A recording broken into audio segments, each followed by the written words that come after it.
Welcome back to the Snod Pod with John Snodgrass, your mortgage resource, where we're talking mortgages, real estate, and beyond. Today, I've got Spencer Paul from Wisconsin Property Inspections here. He's a home inspector here in the metro area, Milwaukee metro area. Spencer, thanks for coming on. Yeah, thanks for having me, John. Yeah, you're welcome. Something new. So first question for you, how long have you been doing home inspections for? And I guess just curious, how many have you done? It's always easy for me to remember because I got my license right when my daughter was born. So She is just about to be 6, so I've been doing it about 6 years and 9 months. Okay. So, and as far as number of inspections, last time I counted was close to 3,000. Okay, wow. So you've done a lot. Done a lot, yeah. And I got to do a lot quickly just because the market, when I jumped in, it was a perfect time. Interest rates were 2%.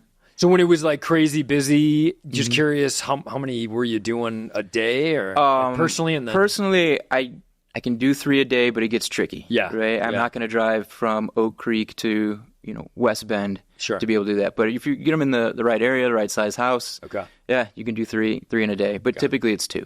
And do you have people working for you as well? Yeah, I'm up to 4 inspectors working for me. We have a marketing. My wife does all the marketing for us. And then we are training a new inspector as well. So, all right, growing the business. I love it. Yeah. And it's been so busy. Well, hey, let's just jump right in. I guess, can you just generally tell us what you do when you show up to the home inspection? What are all the things involved that you're doing for the couple, 3-4 hours you're there? Yeah, absolutely. So typically I like to get there, you schedule a home inspection at 1 in the afternoon. We like to get there about 12:45. And we always like to do the roof, if we can, do the whole outside before people get there. Because people get a little squeamish when you're up on the roof. And then when the clients get there, the agents get there, we always do what's called a driveway presentation. And you just kind of, break it all down, what people to expect. We just like to set expectations, let you know what a home inspection is. Because a lot of people really don't know. Or they get confused with a home inspection versus like what a city inspector does, things like that. And then we just start breaking the house down into its core components. Exterior is always first. I personally like to go into the basement first because that's where the hard stuff is, and that's where things people aren't as familiar with is down there. And then just work our way up, all the way up to the attic as long as we can access it. And then back, I like to go back down the basement after flushing all the toilets and running the dishwasher, just make sure there's no drips, no leaks, and all that, and just kind of do a recap and then go home, write the report, and we, at least my company, we guarantee same-day reports. Oh, really? So, you do your inspection at 1, perfect world, it's family and all that, but perfect world, you like to get your report back around 5 or 6 that night. Okay. Wow, so, that's awesome. Depending on the house, right? Some are bigger than others. Got it, yeah. For you realtors out there and buyers out there, man, that's awesome. So definitely consider Spencer there. Question for you on the exterior. Like, I'm just thinking about like my house. Like there's some unevenness. I got an old driveway. Where, like we had to like mud jacket up, and then I don't have this, but like there was like I've seen like neighbors have like a crack in the front sidewalk or like a back patio, or maybe are you looking at like a lot of people have the fireplace, the outside fireplace? Are you looking at that stuff too? Absolutely. Yeah. You are. Okay. So we look at everything. It doesn't mean it's going to be in the report. We try to keep that. The magic phrase is the term defect, and that is something that's actually a state requirement.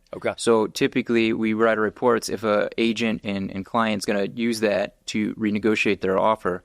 The defects are what they're typically going to negotiate for. Right? So not to get too technical, but a defect in layman's terms is basically anything that would significantly affect someone's health and safety, and something that would impact the component itself or the home in general. So, a crack in the sidewalk isn't really going to be a defect. Now, if you've got a severe pitch to your driveway, and over the years water is pooling next to your foundation, creating some sort of pressure on the foundation, causing those walls to buckle, then it can become a defect. So we gotta look at it as we see it, right? Can't predict what a house is going to do 5, 10, 15 years down the road. So it's as we see it at the time of the inspection. So like, just again, going back to my example of my driveway is like, it's or was like this before. I mean, you could trip on it. So that's some defect type deal that you're going to bring up, or you could call it a defect. Every inspector is going to be, you don't want everything to be a defect because then nothing's going to be a defect. So what my guys use, we use that term sparingly so that it brings impact to the inspection and to the report. If it's a significant tripping hazard, absolutely, we'll put that in there as a safety concern, but we don't want to be calling every little uneven surface. Sure. Okay. You know. Going back to like the basement portion, are you, going over like age of the furnace or age of the water heater? Absolutely. If we can, a lot of those things in the serial number, it's built right in, so it's easy for us to tell. Okay. Not so much with appliances. Okay. Because technically the state of Wisconsin appliances aren't part of a home inspection. Oh, really? Yeah. I didn't know that. So, but we still do them, right? Because the state gives us the standards we have to follow.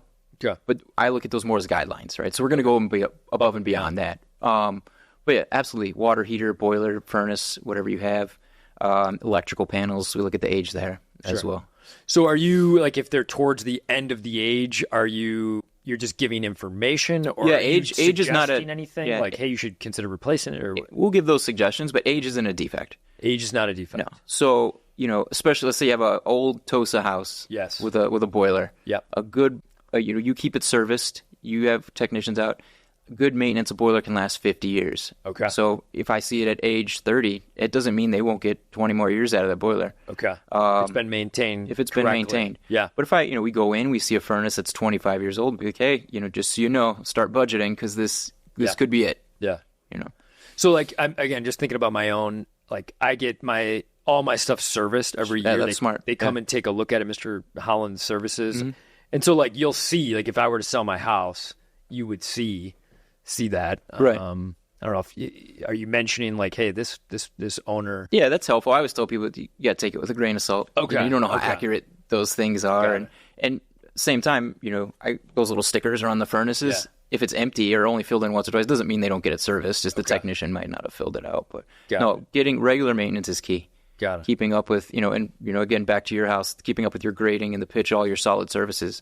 It's just good for the home's longevity. Yeah. I was hoping like you'd give me like a gold star or something for keeping my stuff maintenance. Yeah. Change out those furnace filters. Yeah, I do that. I'm just curious, how often do you recommend, now that you just brought it up, the filter? So furnace filters, I've had friends in the HVAC business, and they actually recommend every 3 months. You can go buy really good filters, and they'll say like 6 months on it. Yeah. But if you look at a filter, and the high quality ones, they're blocking everything. And so you imagine all that air flowing through there. Well, the more it runs, the dirtier it's going to get. And the dirtier it gets, the harder your furnace has to work to pull air through there. So the cleaner your filter, if you have an older furnace, you're just helping. You're helping that longevity. The efficiency of Absolutely. Efficiency, longevity. Got it. Yeah, it's an easy thing to do. Got it. Question for you on, like, the current real estate world is still, in certain markets, like a TOSA. Sure. People are still waiving home inspections on a fairly high clip. I don't know if 50% is right anymore. It's probably a little less than that now. But what advice would you give to either a realtor or a buyer that is going into a very competitive situation where they basically know that they've got to waive a home inspection? Sure. What would you have them maybe be on the lookout for when they're going through their 10, 15-minute walkthrough? Yeah, I mean, TOSA's tough. I think I just heard someone say there's 12 houses listed right now for Waive TOSA, all across all price points. Right. So, if obviously I don't ever recommend it. Yeah. You're kind of course, taking that liability into your own hands. Yeah. But a good thing to look at is obviously you look at the roof, right? All those shingles dried up and curling, and you look at your foundation. Do you see cracks? Do you see staining? Is it like visually bowing to your eye? And another good thing is your electrical panel. Does it look old? Does it look like something out of the 60s? Yeah. Things like that. Has the house had any updates? Do you see two-prong outlets everywhere? Okay. Those are all just simple things you can look at. And even I'm thinking like a stain. Yeah, staining, or if you're cracked, you're around the fireplace, look up above the fireplace because chimneys leak all the time. Look at the skylights. Skylights are notorious for leaking. So if your house has skylights, look at that. And then also what a lot of people have been doing, which you've really seen a spike in, is post-closing inspections. So you got your house, you move in, but we can come in and teach you about your house, and also help you allocate that money. You bought the house and you got X amount of reserves for maybe you're going to do a kitchen remodel, but have us come through first and we can tell you, all right, your foundation is good, your furnace is good, so that you don't maybe expend all those funds. I love that because I recommend people that do Waive inspections to do it afterwards, because a lot of times, I mean, I highly doubt a seller is going to let you still get an inspection if you during the process. Every once in a while, people write in their offer for information only. For information. Or a lot of agents have been putting in like a buffer, so they're not going to ask for anything under $5,000, $10,000. So that's going to protect them from a foundation or a roof, basically. That's a great point. So, I mean, if you can get it in there, even for the information only, it's a great. I like that to start budgeting for certain projects. Yeah, we just did the one this week. They were buying an estate, knowing it was a fixer-upper, and it was basically going to. So they know they're going to blow it all out and do it. But getting an inspection, weren't going to ask for anything, but they just want to know: hey, is there knob and tube wiring here? Is there asbestos in here? Just to know what they're getting into. Yeah, I mean, this is more maybe a question/statement. So when I bought my house 6.5 years ago, I knew that they disclosed the roof was old. Sure. It was cedar shake. Yeah. And so being in the business, I knew they were about 30 years lifespan. Yep. So we were able to negotiate the roof getting fixed, which was a big expense. Yeah, those are huge. Yeah, so it was off 100%. It was awesome. But then we did get a home inspection, and there was issues with like the chimney, and then there was like the door, and the doorstep off the sunroom was kind of rotting.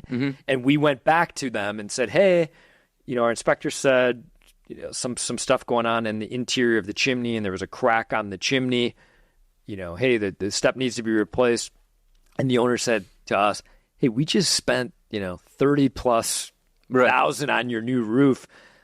Forget you. You can walk away from this house. So we ended up, we love the house, so we didn't pursue getting that fixed. Sure.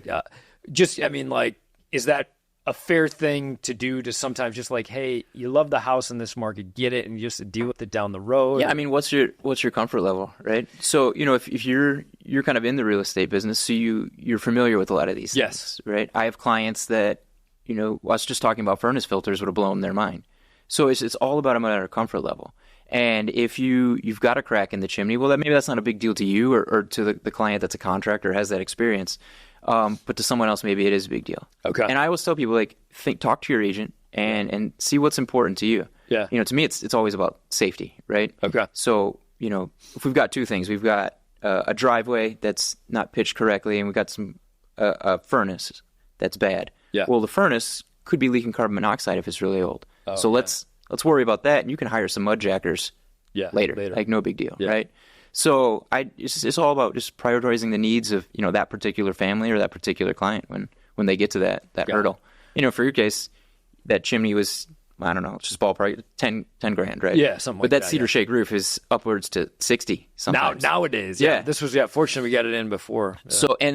So I mean, obviously, if you're going to win, take the win roof on the roof. Absolutely. Yeah.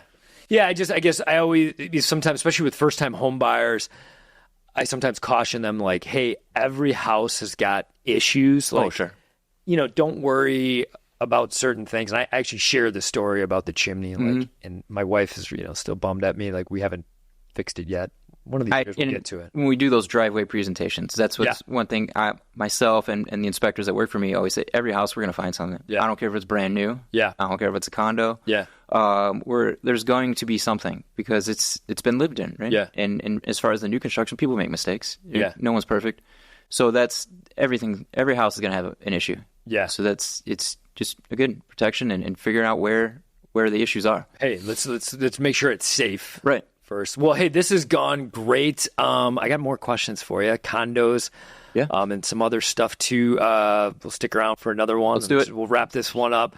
Well, I got Spencer Paul here from Wisconsin Property Inspections. Thanks for coming on. No, it's been fun. If you want to tell your phone number and website and stuff. Yeah. Wisconsin Property Inspections, www.inspectwi.com. And our phone number is 262-818-1410. And, 7 days a week, pretty much 365, we do an inspection. So that's awesome. The fact that you're getting back to them on the same day, that's amazing. All over the state. We just recently went all the way up to Sister Bay, Wisconsin, and up near the UP. Got to stay in the state, but we got legendary realtor from Madison, Luke Bruckner. Yeah, we'll go to Madison. Go to Madison for Luke and his crew. Okay, all right. All right, well, thanks again. We'll stick around and do one more. But for now, this has been the Snod Pod with your mortgage resource, John Snodgrass. We're talking real estate mortgages, home inspections, and beyond. Thanks for watching.